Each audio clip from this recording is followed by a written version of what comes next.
Good morning बच्चों। Mission शिक्षा संवाद के पढ़ाई से प्रतियोगिता तक जूनियर स्तर में अटल आवासीय विद्यालय प्रवेश परीक्षा के लिए विज्ञान के मॉडल पेपर के अंतर्गत आज हम आपके लिए कुछ प्रश्न लाए हैं। जिसका पहला प्रश्न है, पहली पीढ़ी के कंप्यूटर में अत्यधिक गर्मी उत्पन्न होती थी, ऐसा क्यों होता था, ये आपको बताना है। आपके ऑप्शन हैं अधिक बिजली उपयोग के कारण, धीमे चलने के कारण, अधिक वजन के कारण या फिर वैक्यूम ट्यूब के उपयोग के कारण।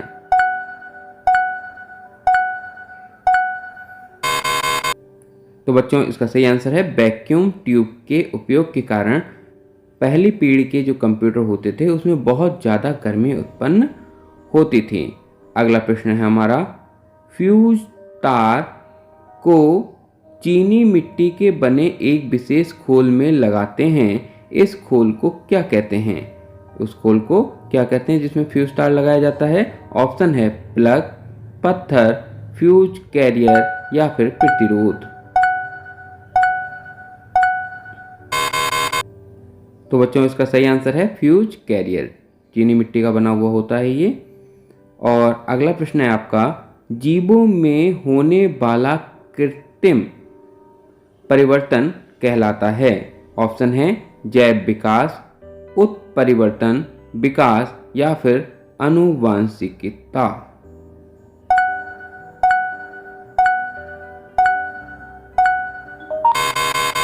तो बच्चों सही आंसर है इसका जैव विकास। जैव विकास जीवों में होने वाले कृत्रिम परिवर्तन को कहते हैं।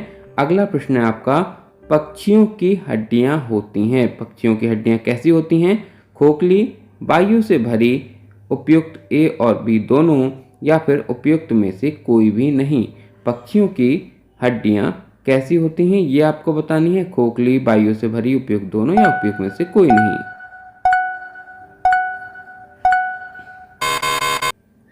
तो बच्चों आंसर है उपयुक्त दोनों, यानी कि खोखली भी होती हैं और वायु से भरी हुई भी होती हैं।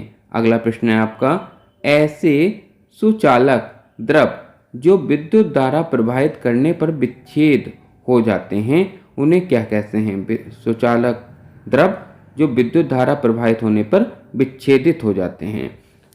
ऑप्शन है विलयन, असंतृप्त विलयन, पृथक्करण या विद्युत अपघट्य। तो बच्चों इसका आंसर है विद्युत अपघट्य कहलाते हैं जो विद्युत धारा प्रवाहित होने पर विच्छेदित हो जाते हैं।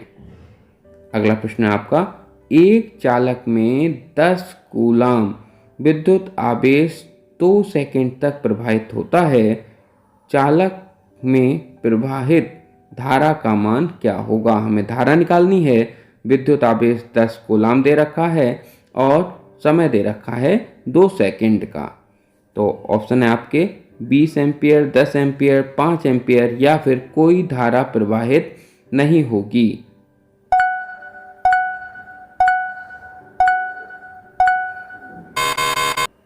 तो बच्चों इसका सही आंसर है 5 एम्पियर, क्योंकि धारा बराबर होता है आवेश बटा समय। आवेश है 10 और समय है 2, इन दोनों को भाग दे देंगे तो आएगा 10 बटा 2 यानी 5 एम्पियर। अगला प्रश्न आपका, विद्युत धारा में प्रवाह से किसी चालक में ताप बढ़ने की घटना को क्या कहते हैं? जब हम विद्युत धारा प्रवाहित करते हैं चालक का ताप बढ़ता है, इसे क्या कहते हैं? विद्युत धारा का प्रभाव, ऊष्मीय प्रसार, विद्युत धारा का प्रकाशीय प्रभाव, विद्युत धारा का ऊष्मीय प्रभाव।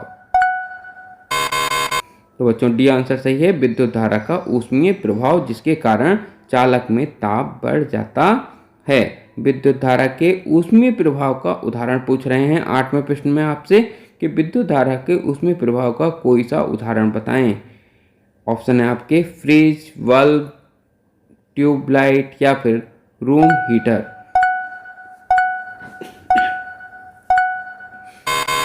तो बच्चों इसका सही आंसर है रूम हीटर। रूम हीटर विद्युत धारा से उसका क्या होता है? ऊष्मीय प्रभाव होता है।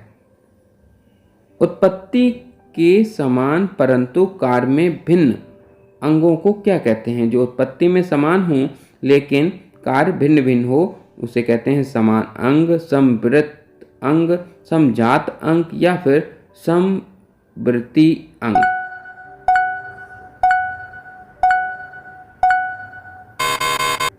तो बच्चों सही आंसर है समजात अंग। एक जैसी उत्पत्ति होती है लेकिन काम इनका अलग अलग होता है, उन अंगों को कहते हैं समजात अंग। अगला प्रश्न है आपका, नर युग्मक और मादा युग्मक के संयोजन से क्या बनता है? नर युग्मक और मादा युग्मक के संयोजन से क्या बनता है? फूल, पौधा, पुष्प, जाइगोट। इनमें से क्या चीज बनती है?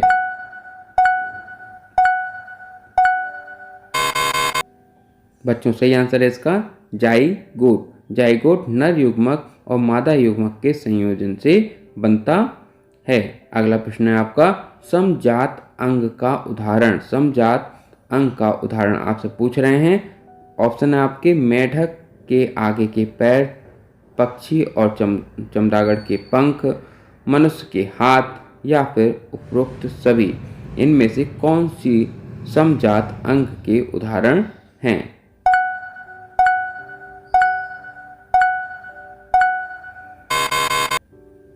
तो बच्चों इनमें से सभी जो हैं समजात अंग के उदाहरण हैं, चाहे मेढक के आगे के पैर हों, पक्षी और चमगादड़ के पंख हों या फिर मानव का हाथ हो, ये सब के सब समजात अंगों के उदाहरण हैं। अगला प्रश्न आपका है, हरी पत्तियों में भोजन संग्रह होता है कार्बोहाइड्रेट के रूप में, ग्लूकोज के रूप में, मंड के रूप में या फिर गैस के रूप में। इनमें से किसके रूप में होता है?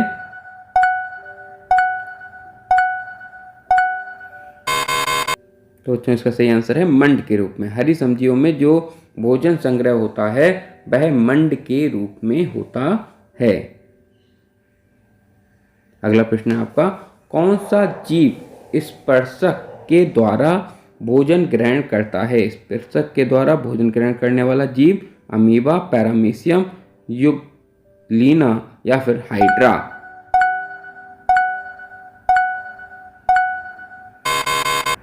तो बच्चों इसका सही आंसर है हाइड्रा। हाइड्रा जो होता है अपने स्पर्शक के द्वारा भोजन ग्रहण करता है। अगला प्रश्न आपका, फर्न और मास प्रजनन करते हैं। ये लोग प्रजनन कैसे करते हैं? गैमीडस के द्वारा, वाइट्स के द्वारा, जीवाणु द्वारा या फिर बीजाणुओं के द्वारा। तो बच्चों इसका सही आंसर है बीजाणुओं के द्वारा। फर्न और मार्स जो भी हैं वो दोनों बीजाणुओं के द्वारा प्रजनन करते हैं। अगला प्रश्न आपका, निम्नलिखित में से कौन पोषण क्रिया का भाग नहीं है? इनमें से पोषक क्रिया का भाग कौन सा नहीं है? पाचन, अपशोषण, उत्सर्जन या फिर स्वांगीकरण।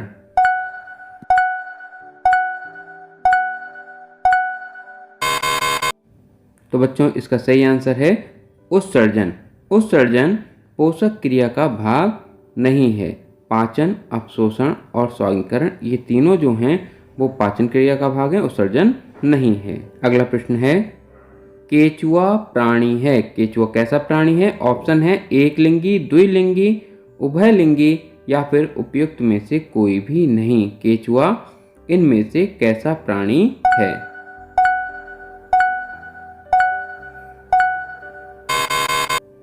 तो बच्चों इसका सही आंसर है द्विलिंगी। केचुआ एक द्विलिंगी प्राणी है। अगला प्रश्न है आपका, पौधे का नर युग्मक क्या होता है? पौधे का नर युग्मक क्या होता है? पुष्प, स्त्री केसर, पुकेसर या फिर परागकरण।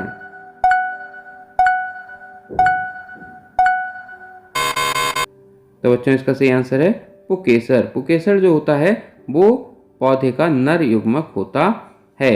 ऐसे पौधे जिनमें क्लोरोप्लास्ट नहीं होता, क्लोरोप्लास्ट नहीं होता, ऐसे पौधों को क्या कहते हैं?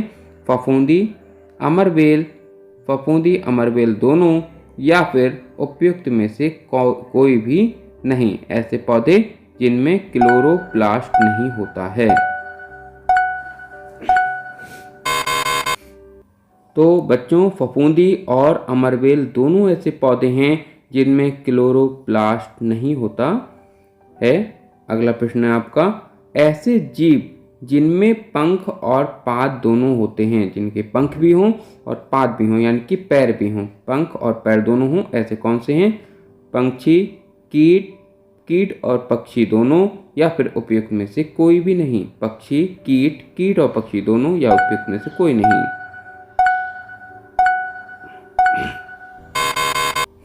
तो बच्चों सही आंसर है कीट और पक्षी दोनों। कीट और पक्षी दोनों में ही पंख भी होते हैं और पाद भी होते हैं, पैर और पंख दोनों होते हैं।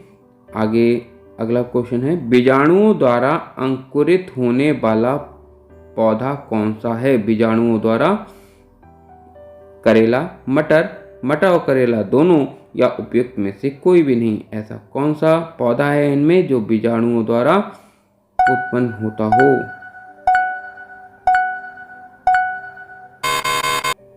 तो बच्चों मटर और करेला दोनों ऐसे पौधे हैं जो बीजाणुओं के द्वारा उत्पन्न होते हैं, अंकुरित होते हैं। बच्चों अगला प्रश्न है, इंटरनेट एक्सप्लोरर होता है। इंटरनेट एक्सप्लोरर क्या होता है? सर्च इंजन, ब्राउजर, सॉफ्टवेयर, या फिर उपयुक्त में से कोई भी नहीं। इंटरनेट एक्सप्लोरर इनमें से क्या होता है? सर्च इंजन, ब्राउजर, सॉफ्टवेयर, या फिर उपयुक्त में से कोई नहीं। तो बच्चों इसका सही आंसर है ब्राउजर। इंटरनेट एक्सप्लोरर जो होता है वो एक ब्राउजर है। अगला प्रश्न है आपका, कार्यालय में समानता प्रयोग होता है। कार्यालयों में समानता प्रयोग होता है local area network, world area network, उपयुक्त दोनों, या उपयुक्त में से कोई भी नहीं। इनमें से समानता कार्यालय में कौन सा प्रयोग होता है? तो बच्चों सही आंसर है लोकल एरिया नेटवर्क। इसके द्वारा इंटरनेट वगैरह चलाया जाता है कार्यालयों में, वो होता है लोकल एरिया नेटवर्क। अगला प्रश्न है आपका, HTLV3 है। HTLV3 है HIV, पोलियो वायरस, मुंह पका वायरस, या फिर रॉकेट, इनमें से क्या है?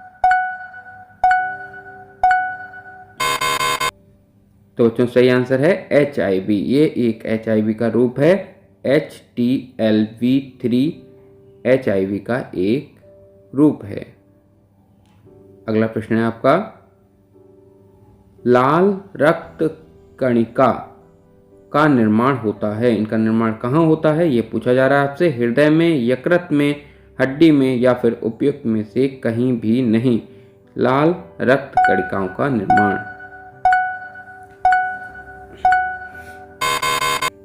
तो बच्चों सही आंसर है यकृत। यकृत में लाल रक्त कणिकाओं का निर्माण होता है। अगला प्रश्न है आपका, द्विलिंगी फूल हैं। इनमें से द्विलिंगी फूल कौन से हैं? डहेलिया, गुलाब, गुलाब डहेलिया दोनों, या उपयुक्त में से कोई भी नहीं। इनमें से द्विलिंगी फूल कौन से हैं? तो बच्चों गुलाब और डहेलिया दोनों ही द्विलिंगी पौधे होते हैं, द्विलिंगी फूल दोनों ही हैं। आगे आपका प्रश्न है, रुधिर के वर्ण होते हैं। कितने वर्ग होते हैं रुधिर के? 4, 3, 2, या फिर कोई भी निश्चित नहीं है। इसमें आपसे ये पूछा जा रहा है कि ब्लड के कितने ग्रुप होते हैं? तो बच्चों 4। रुधिर के 4 वर्ग होते हैं, यानी कि 4 तरह के ग्रुप होते हैं।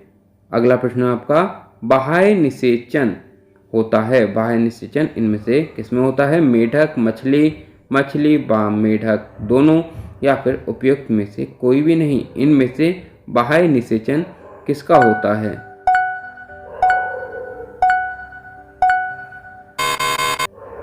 तो बच्चों मछली और मेढक दोनों में ही बाह्य निषेचन की क्रिया होती है। अगला प्रश्न है आपका, रुधिर के 2 प्रमुख अवयव हैं। रुधिर के 2 प्रमुख अवयव कौन से हैं? रुधिर कणिकाएं, प्लाज्मा प्लाज्मा और रुधिर कणिकाएं दोनों या उपयुक्त में से कोई भी नहीं। इनमें से रुधिर के 2 प्रमुख अवयव कौन से हैं? ये आपसे पूछा जा रहा है।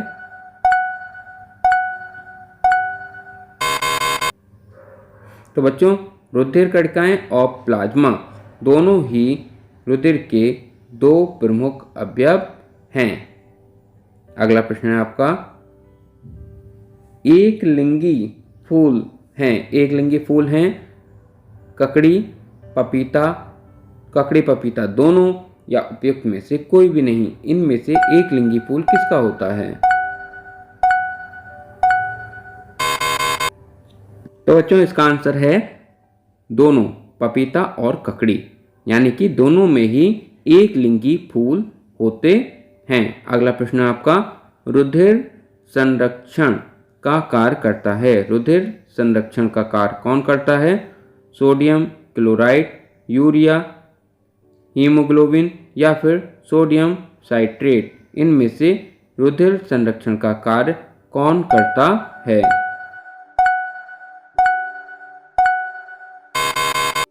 इसका आंसर है सोडियम साइट्रेट। सोडियम साइट्रेट रुधिर संरक्षण का कार्य करता है। अगला प्रश्न है आपका, शरीर में रक्त का चढ़ना कहलाता है। रक्त का चढ़ना क्या कहलाता है शरीर में? रक्त संचरण, रुधिर आदान प्रदान, रुधिर आधान या फिर उपयुक्त सभी। इनमें से कौन सी चीज रक्त का चढ़ना कहलाती है? तो बच्चों, रुधिर आधान ये रक्त का शरीर में चढ़ना कहलाता है, रुधिर आधान। अगला प्रश्न है आपका, रुधिर वर्गों का निर्धारण होता है। रुधिर के वर्गों का निर्धारण किससे होता है? एंटीबॉडी से, एंटीजन से, ब्लड ग्रुप से या फिर उम्र से। रुधिर के वर्गों का निर्धारण, तो बच्चों, एंटीजन द्वारा रुधिर के वर्गों का निर्धारण होता है कि ये कौन सा वर्ग है। इसका निर्धारण एंटीजन के द्वारा होता है। अगला प्रश्न है आपका, किसके कारण रुधिर का रंग लाल होता है? रुधिर का रंग लाल क्यों होता है? फाइब्रिन के कारण, हीमोग्लोबिन के कारण, फाइब्रिनोजेन के कारण या फिर उपयुक्त में से कोई भी नहीं। इनमें से किसके कारण रक्त का रंग लाल होता है?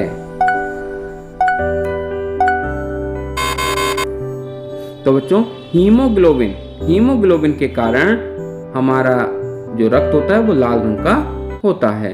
अगला प्रश्न है आपका, मानव रुधिर वर्ग का खोज किसने की थी? रुधिर की खोज किसने की थी? लैंड स्टीनर ने, लैमार्क ने, स्टिब ने या फिर ब्लोहर ने।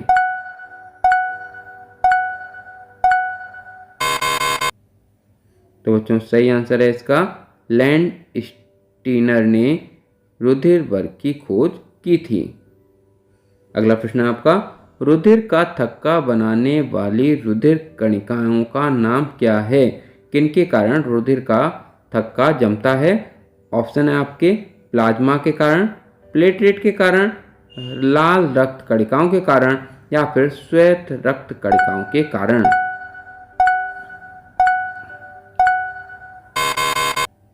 तो बच्चों, सही आंसर है प्लेटलेट के कारण। प्लेटलेट जो होता है वो हमारे रुधिर का थक्का जमाने में सहायक होता है। इसके बिन ना होने से रुधिर की थक्का नहीं जमेगा। तो बच्चों, आज के लिए इतना ही है। अगली वीडियो में फिर मिलेंगे कुछ अन्य प्रश्न और उनके उत्तरों के साथ। तब तक के लिए धन्यवाद।